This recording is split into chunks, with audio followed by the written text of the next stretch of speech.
Good good morning. Good morning, everyone. Looks like I have a bit of an echo. Sorry about that, guys. Awesome. Good morning, and welcome to this week's edition of the Collaborative UTV, a special edition. Collaborative UTV is a e-learning platform, state-of-the-art e-learning platform. Collaborative U actually, and Collaborative UTV is it's the way we want to give back. And so we are enjoying our newfound season. And right now we're in the midst of some unprecedented times for this generation. And so we don't want to skip over that. And I thought it was important that after the conversation we had on last Wednesday, that we come back today on Monday and just kind of talk about the state of the Black man. And um, I know that the opinions and the things that we share today may not be the truth of the opinion of all Black men, but I thought that um, it was important that we get somebody's viewpoint. And so who better than to interview during this season than the Prez himself, Randy Harden. Randy, welcome to the show. Can't hear you.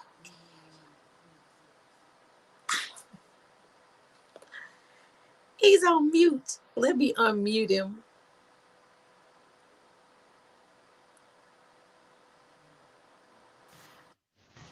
Awesome. All right, all right. Can you hear me now? Hey. So All again, right. welcome to the show, Randy. Thank you so much. Thank you so much. Yes. My pleasure. So the reason why I picked this topic for my interview with you today is because I felt like I know a little bit about your story. I know a little bit about what you've gone through, and I also know a little bit about your demeanor and where you are now. And so I just thought it was important that that I interview someone that I knew personally, that I knew um, would come into this interview and give us a different perspective than. And so let's just jump into it. Um, Exit to Freedom is a documentary that I was fortunate to see.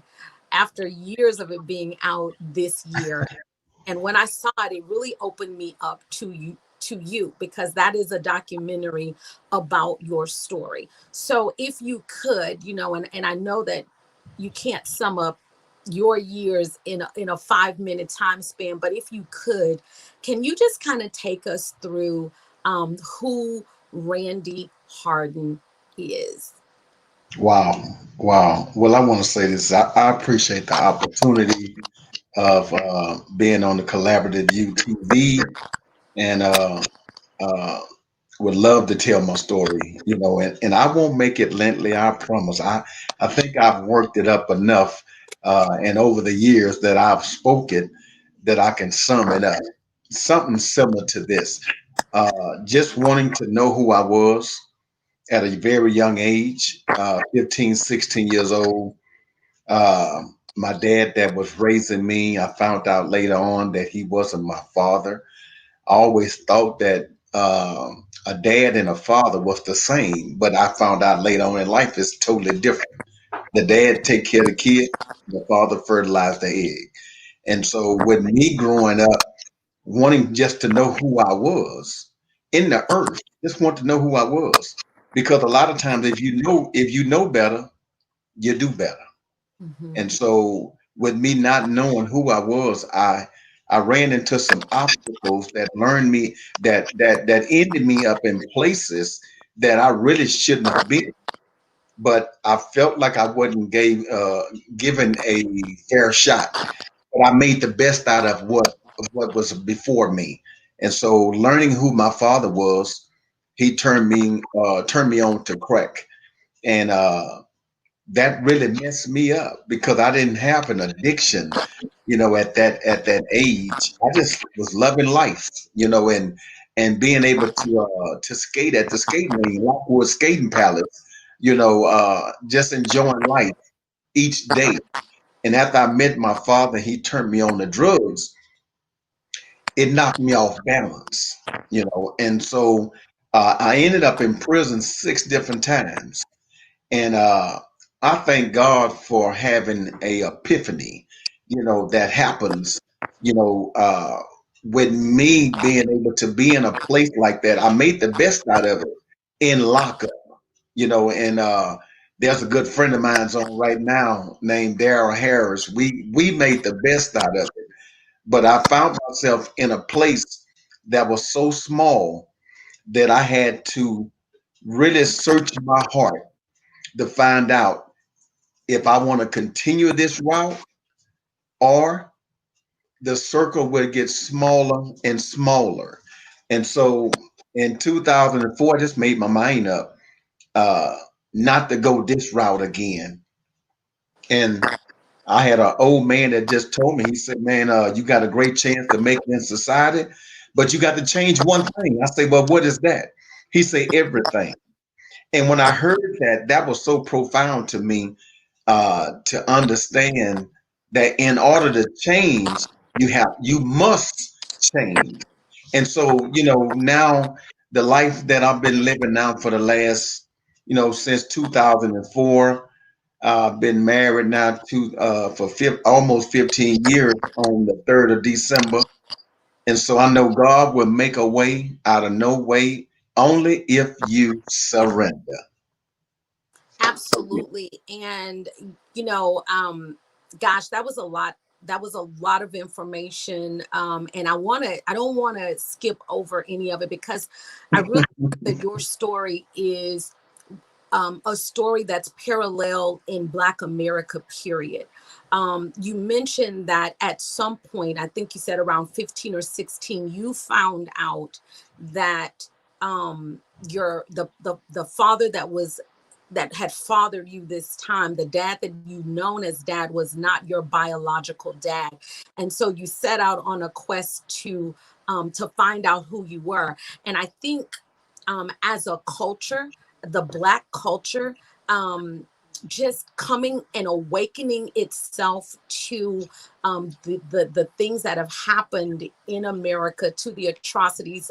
This generation is waking up to that, and they're coming to a place in which they want to find out who they are. But you said something that was important, and that's where I want to kind of hang our hat right quick. Okay. um, you said that in that search you did some things, that just were out of character. You were off balance. To talk a little bit about that, because I think in our search right now for equality, our search right now for justice, some of the things that we're doing are a little off balance because we want something so bad. Can you kind of speak to that for us?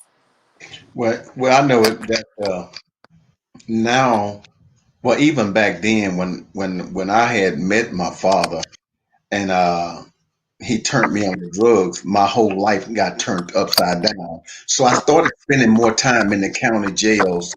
I started spending more time in the prisons. I started spending more time doing a lot of negative things. And so in this world, the justice system, just to be honest with you, it needs to be fixed because now they've grown attached to uh, prisons being privately owned, and when it's like that, that means that uh, the heads that are in the prison, the owner of the prison getting paid.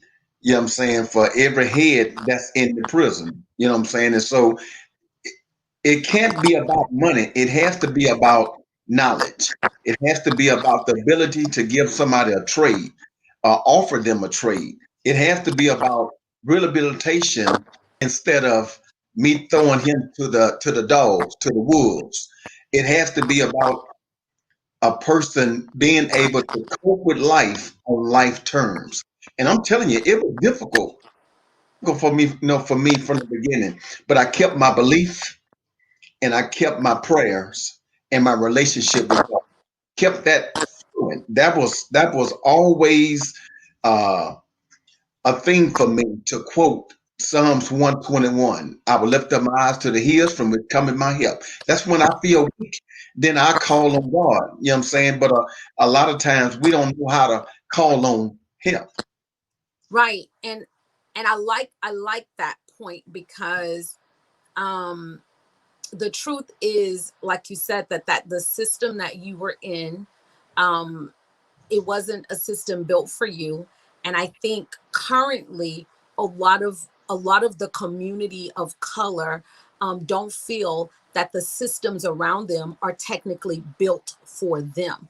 Oh And yeah. so when it's not built for you, I like what your answer was. Your answer was you kept your faith in what Mm. you knew to be true.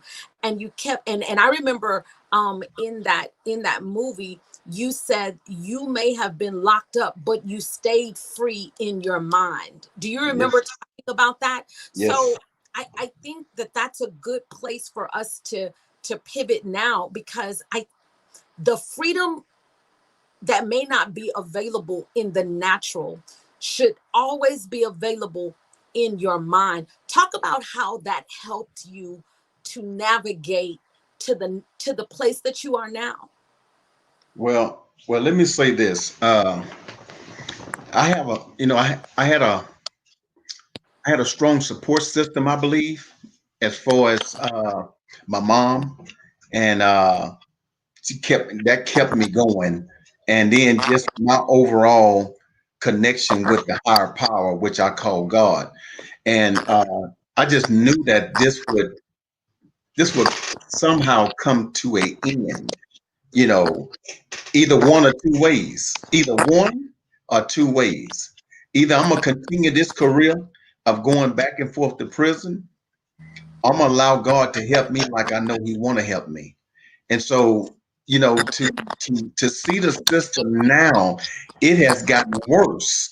And until we get someone in that's not into the either White House or the other representatives that's at the that's there in that area, in that corridor, nothing is going to change. Nothing, because if the cycle keep on repeating itself, we're gonna have prisons on side of prisons on side of prisons, And that's never the answer. I can speak on just a few people that I know that not have followed my pattern, but just followed the pattern of what God has laid in front of them. And at the end of the day, it's about being clean and sober. But I don't feel like I have to be around meetings where they're relapsing in their mind. Because once you get it in your mind that you're done, that's exactly what it is. To me, having a word, if you have a word, your word is your bond with me. You know what I'm saying? And so when I told myself that I was done, I meant that. And the movie Exit to Freedom, Wow. and I see your beautiful wife, my partners on here. Hey, Michelle, doing. If you would post the link so that we can get that information out so that people can see the movie. But the thing about the movie Exit to Freedom that I loved the most was that, nothing changed. The prison system didn't change. The availability to get drugs didn't change. Who your father was didn't change. None of those things changed, but there was a change in you. Right, right. And And that you was your exit to the right, freedom that you currently have. And and for as much as, and I do mean for as much as we we want things to change, and I do believe a change is coming. I think before the outer change comes, there has to be an inner change. Because oh yes, you had, yes. yeah, if you had made up your mind that enough was enough, then you would still be in that cycle. Am I right? Oh, without a doubt, without a doubt. Mentally, what I've learned since I've been home since 2004, I used to have a flip phone. I was crazy about that flip phone, but then it was much, much more coming. And so, then they had the smartphone. And now, it just tells me that a mind is a terrible thing to waste, Yeah. because you can create things here. And if you can think it, and believe it, well, it can come to pass. You know what I'm saying? And so uh, I know people don't have to have a strong mind, but you have to be determined. You have to be determined to want change. And even when the name of the movie came to pass, I didn't know it was the name of the movie. When I was out about the experience standing in line, and I heard the boss man say, "Turn around in my line." And when I turned around, because I was talking to someone about, I said, "I've been here before." Because in the dream, I'm standing outside of the dream, looking at me talk to somebody else. And it didn't freak me out. It just made me aware of, okay, it was like an actual movie. And when I turned around, the first thing I saw was an exit sign. And so, me not knowing what that really meant, I expressed it to my wife later on in life. After I came home and got myself together, I explained it to her, and she said, "We're gonna name the movie Exit to Freedom." Because everybody got to either see their exit, be heading toward their exit, slide into their exit. You got to be thinking your exit, and then it'll manifest for you because you're desiring it. You know what I'm saying? And so, like, the word says that God will give you the desires of your heart. If you want freedom, you just can't say freedom. Because, see, my name used to be Randy Freeman. That's what my name used to be.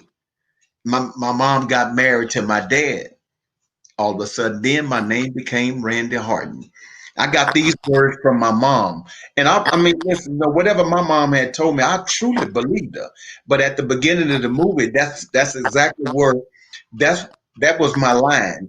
That the brand master, which was the producer, the editor, uh, and everything else that go with making a movie. She graduated, from Houston Baptist University, but she gave me these lines. She said that she told me to say this, and it says, if I had my mother's name, my name would be Randy Freeman. But if I had my dad's name, my name would be Randy Harden. But now, if I had my father's My biological father's name, my name will be Randy McClendon. Who in the hell am I? And they Wow. started the music. It was the lighting was right, the mood was right, and the words from the very beginning it fit what they was about to see. And so the movie, and even now the movie is still Well, available. and don't go any further than that, because I think, like, I think you have tapped into the plight of Black America. If we were still in Africa, our names Mm, would be mm. whatever. Right, right, Here, our names are whatever. right. But who are we?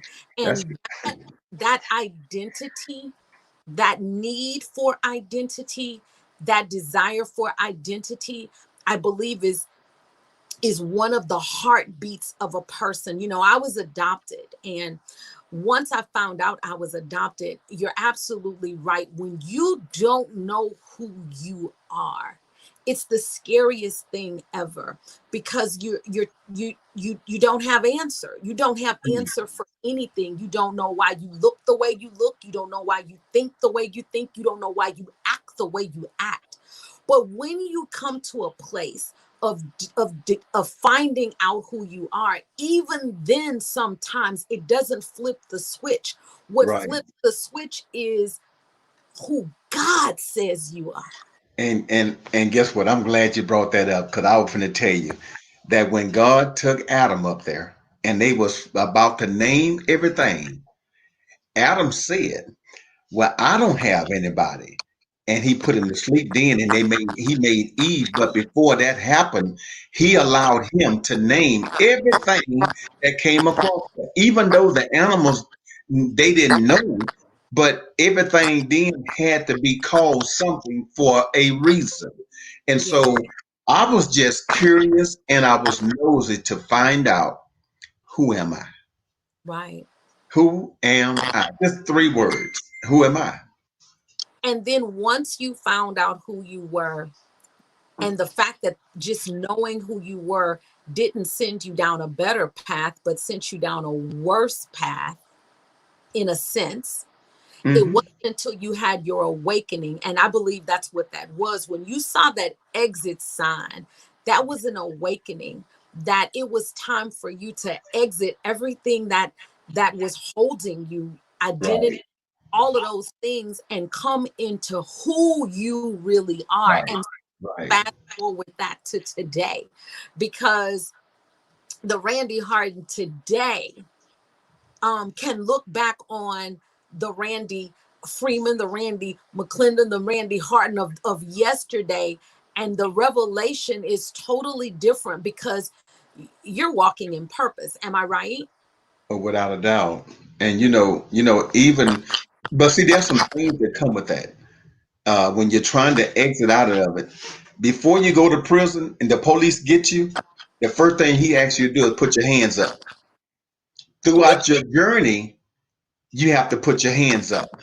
It's a different thing now. You know what I'm saying? And so even in the news now, they're telling the young black brothers, just put your hands up. And because you have to surrender. And so even after I made a decision as a black man in this world where we have a lot of crooked cops and all type of stuff.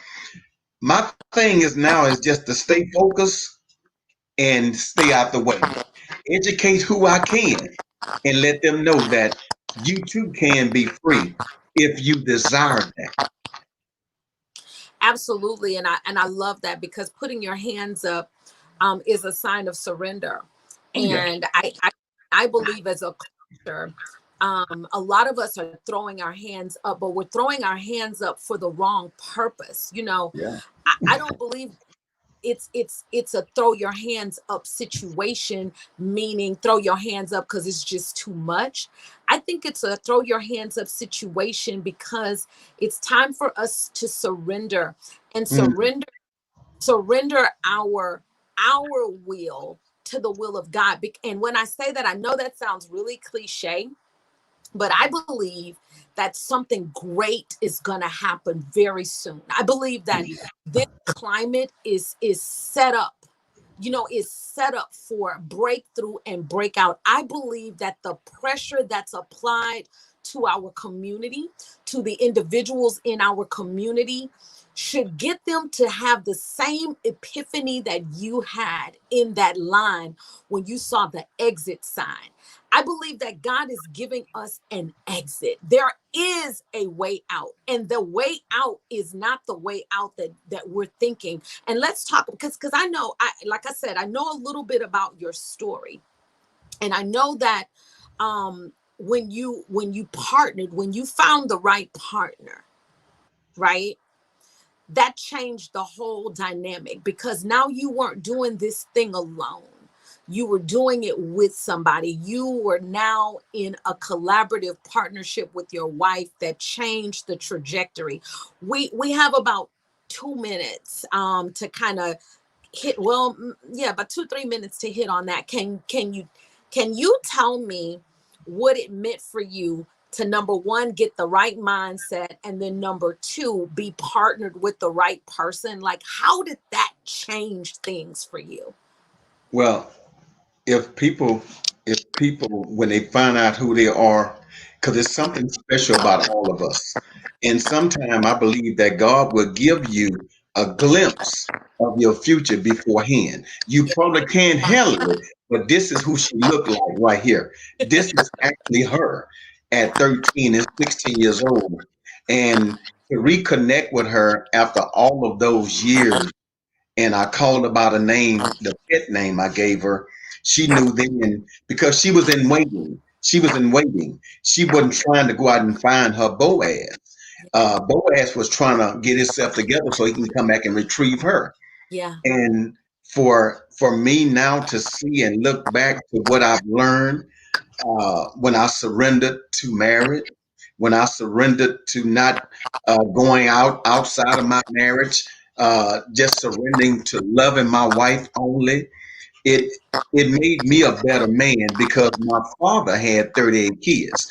I could have fell in that same cycle, but I knew I needed a blood transfusion, a spiritual blood transfusion. And when I got that, it made me a better man because I found out who I was throughout my exit to my freedom. Yeah, and that's a perfect segue to what I believe is happening in the Black community, and in our community, and with our men in our community. Our men in our community are being pressured, and they're being Right. pressured to find out who they are. And Miss D, as a black man, we must prepare ourselves for our journey.